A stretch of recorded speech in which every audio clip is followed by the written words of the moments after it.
Salut à tous, j'espère que vous allez bien, que vous passez une très belle journée. Je vous retrouve aujourd'hui sur la chaîne YouTube pour une nouvelle vidéo Update Saga.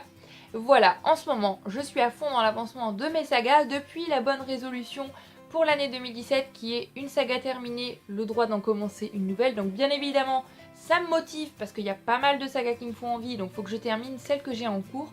Et je pense que c'est assez important de souligner que je n'ai jamais tenu une résolution aussi longtemps.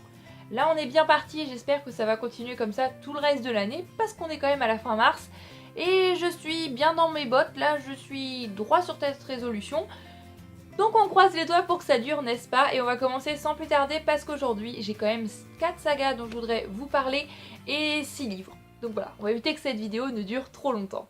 On va commencer par le premier livre que j'ai lu, il s'agit de Cœur Guimauve de Cathy Cassidy paru chez Nathan, c'est le deuxième tome des filles au chocolat. Les filles au chocolat c'est une saga que j'adore, je suis tombée complètement amoureuse, je trouve ça gourmand, je trouve ça girly, je trouve ça frais, je trouve ça pétillant, je trouve ça doudou, feel good, tout en abordant des sujets très importants à l'adolescence et c'est mené avec brio de la part de Cathy Cassidy. Pour vous résumer et essayer de vous expliquer du mieux que je peux assez rapidement le principe des filles au chocolat, le premier tome c'est Cœur Cerise dans lequel on suit le personnage de Cherry qui est une fille qui vit avec son père. Sa mère est décédée quand elle était assez jeune. Seulement voilà, son père va retrouver une nouvelle compagne et ils vont donc déménager chez cette nouvelle compagne qui a déjà 4 filles d'un précédent mariage et chaque tome est centré sur l'une des filles au chocolat. Je vous dis pas pourquoi ça s'appelle Fille au chocolat, on le découvre assez rapidement dans la saga. Et dans chaque tome, on va découvrir donc une fille, ses passions, son histoire, de son point de vue, tout en voyant les personnages des tomes précédents évoluer aussi également. Voilà, et chaque quatrième de couverture, en fait, c'est simplement une fiche descriptive du personnage. Là, on nous dit que le tome 2 est sur Sky Thornberry, qu'elle a 12 ans. Il faut savoir que c'est la sœur jumelle de Summer, que c'est une fille sentimentale et passionnée. Son style, c'est chapeau et robe vintage. Elle est complètement passionnée par le vintage. Elle aime les histoires romantiques, l'astrologie. Elle rêve d'être aussi populaire que sa sœur jumelle. Son problème, elle n'est pas faite pour les garçons d'aujourd'hui. Voilà, je pense qu'il n'y a pas besoin d'en savoir plus que ce que nous dit la quatrième de couverture. Et j'ai adoré ce tome-ci, je me suis beaucoup attachée à Sky, je me suis reconnue dans son amour pour les vieux objets, pour le vintage, et voilà, c'est vrai que personnellement, quand je vois des vieux objets comme ça, je m'invente leur histoire, je me dis combien de personnes ont pu les toucher, genre 100 ans auparavant, et je trouve ça complètement magique, complètement magnifique, et Sky éprouve également ses sentiments, donc c'est vrai que de ce point de vue-là, c'est un personnage auquel je me suis pas mal identifiée. Et je me suis pas mal attachée à Sky aussi de par les problèmes qu'elle vit, notamment, comme c'est dit sur la quatrième de couverture, le fait qu'elle ait envie d'être aussi populaire que sa sœur jumelle. On va voir toute une vision du fait d'avoir une sœur jumelle qui n'est peut-être pas aussi belle, c'est peut-être pas aussi cool que ce qu'on pourrait espérer d'avoir une sœur jumelle, c'est peut-être pas forcément simple tous les jours, et j'ai trouvé ça très intéressant, très bien amené de la part de l'auteur. Bon, personnellement j'ai pas de sœur jumelle donc je peux pas vraiment m'imaginer, je peux pas vraiment me mettre à la place de Sky, mais c'est un personnage qui m'a vraiment beaucoup touchée. Dans ce tome-ci, j'ai trouvé que de par les rêves de Sky, je vous en dis pas trop, dans lesquels on va se retrouver plongé, il y avait un début, un petit peu d'ambiance fantastique, féerique, on avait envie de connaître la suite, de savoir le pourquoi du comment, et la fin, cette résolution que l'auteur a donnée à tout ce mystère, j'ai trouvé ça génial. Je me suis dit, ah oui, ben oui, pourquoi pas, et j'ai trouvé que c'était amené d'une manière tellement originale, c'était top, c'était frais, et j'ai passé un excellent moment avec ce livre, encore une fois, qui va aborder de lourds sujets, des sujets importants en fait, et adolescente, je pense que j'aurais beaucoup aimé avoir ce genre de livre, parce que c'est feel good dans tous les cas, c'est vrai que c'est très jeunesse, je sais que certaines personnes ont peut-être un petit peu de mal parce que c'est trop jeunesse, mais voilà, ça se dévore en un après-midi, voilà, je lis ça, c'est écrit quand même assez gros, et c'est bien sympa, je vous recommande ce livre que vous soyez jeune ou moins jeune, parce que franchement, ça passe tout seul, entre deux lectures un petit peu plus lourdes, c'est tout simplement parfait. J'avais adoré Cœur Guimauve et bien évidemment, j'ai pas pu m'arrêter là, donc j'ai enchaîné, ce que je fais que très rarement, mais j'ai enchaîné avec Cœur Mandarine qui est le tome 3 des filles au chocolat, toujours de Cathy Cassidy, toujours paru chez Nathan. Et dans ce tome-ci, on va suivre Summer, la sœur jumelle de Sky qui est passionnée de danse classique. Elle rêve de devenir danseuse étoile, c'est son rêve depuis toute petite et elle est prête à tout pour ça. Et ce livre-là, c'est un petit peu tout le sujet, c'est jusqu'où on peut être prêt à aller pour le rêve de toute une vie. Est-ce que parfois il ne faut pas s'imposer des limites? Est-ce que parfois on va peut-être un petit peu trop loin? Et ce livre-là, je pense que pour l'instant, c'est l'un de mes tomes préférés de la saga Summer. J'ai eu beaucoup d'empathie pour elle et je me suis beaucoup attachée à elle. Ce qu'elle va vivre et ce qu'elle va s'imposer m'a énormément touchée et voilà, j'avais juste envie de l'aider, juste envie de la prendre dans mes bras. Et en parallèle de ça, on va avoir une histoire d'amour, je vous en dis pas plus, qui est un petit peu compliquée. Et je me suis donc pris beaucoup d'empathie pour un autre personnage masculin. Et j'espère qu'il y aura un tome sur ce personnage-là, ou il y en a déjà un, puisque la saga est terminée. Je ne sais pas, mais j'espère en tous les cas, parce que c'est un personnage masculin qui m'intrigue beaucoup, et auquel je me suis vraiment beaucoup attachée. Refermons cette parenthèse et revenons à Cœur Mandarine, hein. Mais Summer, c'était tout simplement génial. Et ce livre traite d'un sujet très important à l'adolescence. Je vous en dis pas plus parce que j'ai vraiment pas envie de vous spoiler, même si je pense qu'au vu du sujet, au vu de la danse classique, etc., peut-être qu'on peut deviner de quoi il s'agit. Mais je vous spoilerai pas, je vous le dirai pas par moi-même. Et c'était un moment tout simplement génial. Ce livre-là, je l'ai dévoré en un après-midi, vraiment. J'ai tout simplement pas pu le lâcher. Et voilà, on voit toute une chaîne de solidarité qui va se lier autour de Summer. Summer qui essaye aussi bien qu'elle peut de cacher son secret, si je puis dire. Et waouh, waouh, c'était tellement bien amené, c'était tellement bien écrit. Encore une fois, c'était frais, c'était léger, avec des moments un petit peu plus chargés en émotions. C'était génial, génial, génial. Et bien évidemment, ça m'a donné envie de poursuivre. Donc j'ai lu Cœur salé, toujours de Cathy Cassidy, c'est le tome 3, le tome 3 et demi, oui, des filles au chocolat, paru toujours chez Nathan. Donc en fait, dans la saga des filles au chocolat, il y a des petits tomes comme ça, vraiment très fins, qui sont des tomes intermédiaires sur des personnages masculins. C'est pour ça que tout à l'heure, je vous disais que le personnage masculin auquel je me suis attachée, j'espère qu'il y aura un tome intermédiaire sur lui. Et dans ce tome-ci, on va suivre Shay. Je vous en dis pas trop sur lui parce que je risque de vous spoiler quelques éléments qui arrivent dans le premier tome. Mais Shay, c'est un garçon auquel je m'étais pas particulièrement attachée, je le connaissais pas plus que ça, mais j'ai pris beaucoup de plaisir à le découvrir dans ce tome-ci. On va être dans l'univers de la musique un petit peu. J'ai trouvé ça assez intéressant, des petites choses que je savais pas parce que voilà, je connais pas trop tout cet univers-là. C'était intéressant de ce point de vue-là, mais surtout du point de vue de Shay, on va voir qu'il a une vie un petit peu compliquée et que c'est pas forcément facile dans sa famille, notamment la relation qu'il peut entretenir avec son frère. Je me suis pas mal reconnue là-dedans et j'ai trouvé ça très bien amené, très bien écrit, encore une fois, toujours comme dans Les filles au chocolat de Cathy Cassidy. Après, c'est vrai que j'ai un petit peu moins apprécié ce tome que les tomes principaux comme ceux-ci. Mais ça se lit quand même, ça se dévore, c'est toujours frais, c'est toujours léger, c'est Les filles au chocolat. En plus, c'est vraiment super super petit, donc ça passe tout seul et c'était vraiment un plaisir de découvrir ce personnage secondaire, ce personnage masculin un petit peu plus en profondeur pour pouvoir un petit peu plus le comprendre, comprendre les réactions qu'il a pu avoir dans les tomes précédents et qu'il aura peut-être dans les tomes futurs, je ne sais pas encore. Mais voilà, c'était intéressant, mais pour moi, c'est pas le meilleur de la saga, c'est un tome intermédiaire qui fait du bien, et c'est un plaisir d'en apprendre plus sur Shay. Donc voilà, c'en est tout pour Les filles au chocolat. En une semaine et demie, je crois que j'ai dévoré ces 3 tomes-ci. Voilà, je suis à fond sur Les filles au chocolat en ce moment, et j'espère que ça va continuer, du coup, comme ça, et bien, ça fera une saga terminée. Et j'aurai le droit d'en commencer une nouvelle. En plus, c'est frais, c'est léger, que vous soyez petit ou plus grand. Encore une fois, je vous recommande à 2000% Les filles au chocolat. C'est une saga qui a fait beaucoup parler d'elle et c'était entièrement mérité. Si vous vous souvenez bien, il y a peu de temps, j'ai terminé la saga Lily de Holly-Web que j'avais adorée.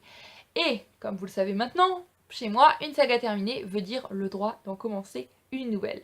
Donc je me suis posée devant ma médiathèque. Devant ma médiathèque, j'ai une médiathèque personnelle. Ouf. Je me suis posée devant ma bibliothèque et je me suis dit mais qu'est-ce que je vais bien pouvoir commencer comme saga. Et là l'illumination s'est faite. Ça fait aussi partie de mes challenges de l'année 2017. Et j'ai commencé, attention, Harry Potter. J'ai commencé la saga Harry Potter, enfin, moi qui n'avais jamais lu Harry Potter à part les 2-3 premiers tomes en anglais, mais c'était mes débuts en VO et honnêtement j'avais pas compris grand chose. Donc j'ai lu Harry Potter 1, Harry Potter à l'école des sorciers de J.K. Rowling, donc mon édition c'est chez Folio Junior. et je trouve cette édition tout simplement sublime.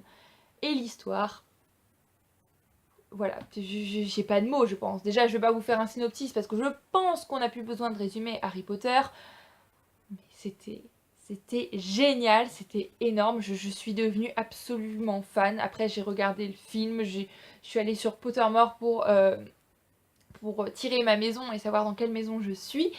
Donc je suis Poufsouffle, voilà, pour ceux qui veulent savoir. Si toi aussi t'es team Poufsouffle, n'hésite pas à venir mettre en commentaire. Ça m'intrigue tout ça. Mais c'était génial, l'univers de l'auteur c'est complètement dingue, l'écriture aussi c'est complètement addictif, je ne pouvais plus lâcher ce livre et je me suis tellement attachée au personnage, c'était top. Même si c'est vrai, pardon, j'arrive plus à parler tellement que je suis en émotion là. Même si c'est vrai qu'Hermione, pendant la première moitié du livre, elle est quand même un petit peu insupportable cette fille. Mais je pense qu'on va l'avoir évolué au fil des tomes et je suis tellement heureuse en fait finalement de ne pas avoir encore découvert Harry Potter plus tôt parce que je découvre tout ça et je me dis qu'en fait finalement j'ai de la chance de pouvoir découvrir ces livres pour la toute première fois, même si je connais grosso modo l'histoire avec les films, mais j'ai pas vraiment suivi les films assidûment. Je vivais dans une grotte, hein, je ne sais pas ce que je faisais pendant tout ce temps. Mais c'était énorme. Donc d'un côté je m'estime chanceuse de les découvrir pour la première fois et d'un autre je me dis que non parce que je les aurais découverts avant la sortie des livres, j'aurais été à fond, j'aurais vu les livres, enfin vu les films au fur et à mesure que je découvrais les livres, je serais allée les acheter à leur sortie. Mais voilà, c'est comme ça et je prends un plaisir énorme. Donc finalement, je me suis retenue de ne pas lire le 2 tout de suite, je me le garde pour plus tard parce que je sais qu'il y a pas tellement de tomes que ça, c'est pas une saga qui fait 50 tomes, donc je vais y aller petit à petit pour pouvoir faire durer ça le plus longtemps possible. Je sais qu'en ce moment je suis à fond dans terminer mes sagas pour avoir le droit d'en commencer de nouvelles et puis dévorer tout ça. Mais ça ne vaut pas pour Harry Potter, parce que c'est Harry Potter, et parce que j'ai envie de savourer, et voilà, il se passe tellement de choses que je ne m'en souvenais plus en fait dans les films, ou alors des choses qui ne sont carrément pas dans les films, mais j'étais immergée quoi, j'étais vraiment à Poudlard, j'étais dedans, j'étais dans un autre monde en fait, et c'était incroyable, l'auteur a vraiment su, c'était même plus me transporter là, on pouvait plus me parler, j'étais plus là, de toute façon, j'étais avec Harry Potter. Et j'ai hâte de lire la suite, ensuite de regarder le film du tome 2, lire le tome 3, regarder le film du tome 3. Voilà, je vais pas en dire plus parce que c'est Harry Potter et je pense que ça se voit, je suis amoureuse. Voilà, je suis amoureuse d'Harry Potter. Et j'ai hâte. Ensuite, on passe à un tout autre genre. J'ai lu L'accro du shopping à une sœur de Sophie Kinsella. Donc c'est le tome 4 de L'accro du shopping. C'est paru chez Pocket. Ah là là. L'accro du shopping, c'est une saga que j'aime vraiment de plus en plus. Pour vous résumer rapidement, l'accro du shopping, on suit le personnage de Becky Bloomwood qui est conseillère financière dans le premier tome, ce qui est complètement ironique. Enfin au début elle est journaliste financière. Parce que c'est une accro du shopping. Elle dépense sans compter, elle peut pas s'en empêcher, c'est plus fort qu'elle, et elle va même chercher des excuses à ses achats impulsifs qui finalement ne servent complètement à rien. Et c'est toutes ces aventures que l'on va suivre au fil des tomes, sa vie en fait. Et dans ce tome-ci, Becky va découvrir qu'elle a une sœur. Je vous spoile rien, c'est écrit sur le titre du livre. Même si j'aurais peut-être préféré que ça ne soit pas inscrit dans le titre du livre, parce que c'est vrai que l'arrivée de sa sœur, ça arrive un petit peu loin dans le livre, donc peut-être qu'il aurait fallu un autre titre pour avoir « Waouh, elle a une sœur !» l'élément de suspense de fou. Mais ce tome-ci, pour l'instant, fait vraiment partie de mes préférés, et si ce n'est mon préféré, parce que je trouve que Becky évolue vraiment. Elle prend conscience de ses actes, elle prend ses responsabilités, elle change. Après, à voir si ça dure dans les prochains tomes, je suis pas sûre au vu du synopsis du tome suivant. Mais c'était top, c'était frais, c'était hilarant par moments et vraiment une très belle relation va se construire, une relation peut-être un petit peu compliquée au début. Voilà, c'est vraiment cette évolution de Becky que j'ai aimée, ce fait qu'elle va se remettre en question, chose qu'elle ne faisait absolument pas dans les tomes précédents qui pouvaient être assez énervants. J'avais envie de dire des fois mais secoue-toi un petit peu ma fille, hein, réfléchis à tes actes avant de commencer à pleurer. Mais dans ce tome-ci on voit vraiment une toute autre Becky s'ouvrir et j'espère qu'elle va durer. En plus elle va vivre quelque chose d'assez difficile au niveau amical, je vous en dis pas plus. Et ça m'a quand même pas mal touchée, j'ai eu beaucoup d'empathie pour elle. Il y a des moments qui m'ont serré le cœur, d'autres qui m'ont fait rire aux éclats, bien évidemment comme d'habitude ça reste du Sophie Kinsella. Et des moments où j'ai eu ma petite dose d'émotion et cette fin c'était un truc de fou, ça promet pour le tome d'après. J'ai hâte de lire la suite. Et on termine les sagas dans lesquelles j'ai avancé avec Nouveau départ, le tome 4 des Chroniques de Virgin River de Robin Carr, paru aux éditions J'ai lu.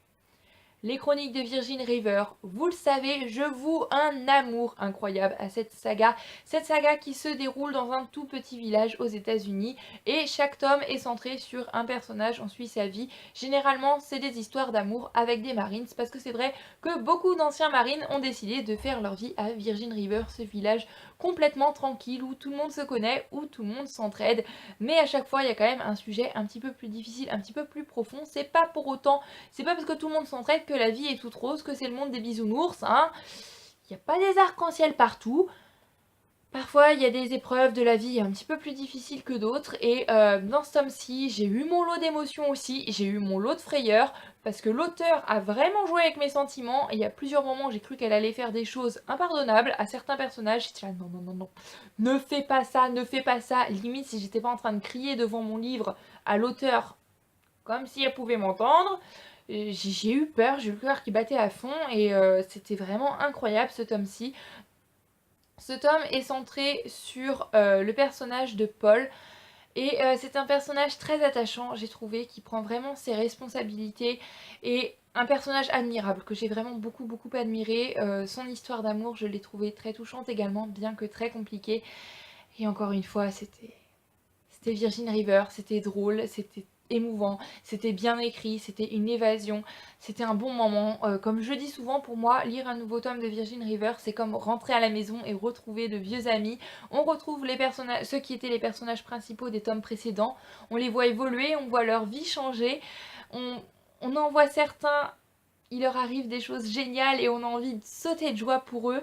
Vraiment, c'est comme une famille, c'est comme des amis. C'est peut-être un petit peu bête de dire ça, mais je me sens tellement proche de ces personnages, c'est incroyable. Et la plume de l'auteur est tellement addictive, c'est toujours un plaisir. Et une chose est sûre, c'est que j'ai hâte de me plonger dans le 5e tome, même si, comme une grosse cruche, en voulant aller voir sur qui serait centré le 5e tome, je me suis auto-spoilé un truc de malade.